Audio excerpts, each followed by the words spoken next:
c'est technique ça, nous, pendant les derniers mois, nous mettons en expérimentation. Nous mettons en expérimentation dans 4 institutions, tant que Grace Children, Ménonite à Croix-des-Bouquets, et Signo et Sanatorium. Donc, institutions qui reçoivent les patients tuberculose, nous mettons technique à disposition et maintenant nous avons des résultats satisfaisants. Donc, ils permettent que nous ayons des tests rapides et maintenant, à partir de résultats, nous allons mettre là l'ensemble du territoire pour que nous meilleure prise en charge des cas de TB dans le pays d'Haïti. Bon, on connaît tuberculose là, c'est une maladie qui est endémique. Alors, nous avons parlé de ça, nous avons les incidences, et naturellement, en forme du que les antigènes baissés, mais quand même, nous dans l'ordre de 130. Et incidence là, c'est 30 pour 100 000 habitants. Donc, c'est ratio ça qui est. Donc, c'est toujours un problème endémique, ça veut dire que il pourrait jamais fini, mais il n'est pas aussi aigu que avant. Combien il était avant? Avant, il y a une incidence qui est montée jusqu'à 185 pour 100 000, était très élevé. Donc, ils font descendre à 130 et le dernier chiffre montré à 116. Donc, ça veut dire qu'il y a une régression qui fait. Et qu'il y a une possibilité pour ne pas passer en pile temps dans l'hôpital, on doit traiter du tuberculose de la caillou, d'après nouveau protocole qui gagne qu'il y a. Et c'est le même protocole que nous avons avec la République dominicaine, de telle sorte que les patients par la République dominicaine, ils bénéficient du même traitement. Et si les patients dominicains qui viennent en Haïti, ils bénéficient du même traitement. L'autre chose dit tout, c'est que nous avons des cas, ce que nous appelons les tuberculoses résistantes. Alors ça, c'est des cas qui résistent à médicaments que de normal compte bio, donc obligé de changer de régime, un deuxième régime de médicaments. Alors, cas ça, prise en charge de la fête et dans Signo, naturellement on a préparé Signo des tubercules tremblements de terre et il fait tout dans Geskio.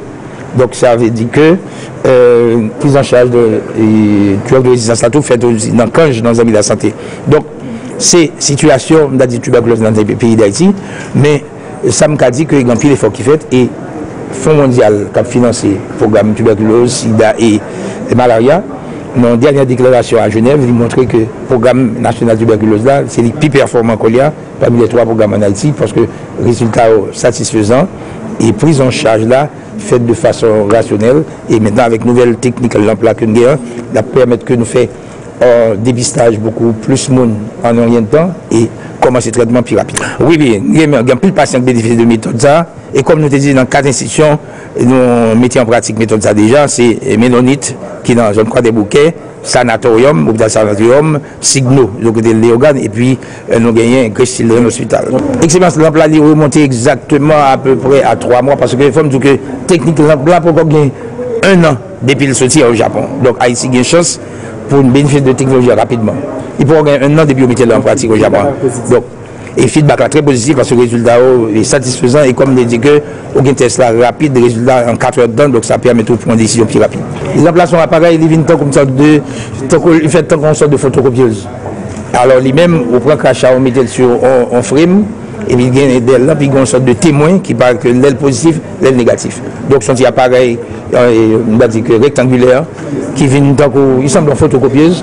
C'est lui qui permet de faire les résultats. Ils n'ont pas de gain du tout, et de son nouvelle technique qu'au Japon, on firme mettait au point et qu'il pourra même gagner 1 an depuis que mettait au point. C'est un très grand plaisir pour moi de prendre part à la cérémonie de ce matin sur la présentation de la méthode LAMP, cette nouvelle procédure de diagnostic de la tuberculose.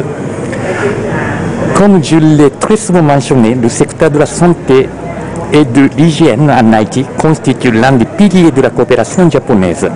De ce fait, compte tenu du nombre de victimes souffrant de tuberculose dans ce pays, je considère que la lutte contre la tuberculose est un élément incontournable non seulement dans le redressement, mais aussi dans l'amélioration de la situation sanitaire en Haïti.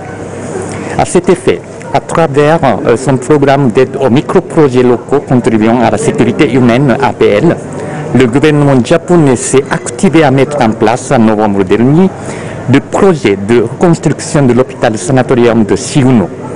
L'objectif majeur de ce projet, qui est actuellement en cours d'exécution, est de moderniser et de renforcer la capacité du sanatorium sévèrement endommagé par le séisme de janvier 2010. En effet, en plus de bâtiments parasismiques inscrit dans le cadre de ce projet des équipements médicaux robustes et durables spécialement recommandés pour le traitement des patients tuberculeux, assurant une prise en charge adéquate des patients nécessiteux ainsi que le fonctionnement de l'hôpital aussitôt que les travaux d'exécution seront achevés. Je profite de cette occasion pour féliciter l'ONG Results Japon pour sa volonté de venir en aide à la population haïtienne souffrante de la tuberculose.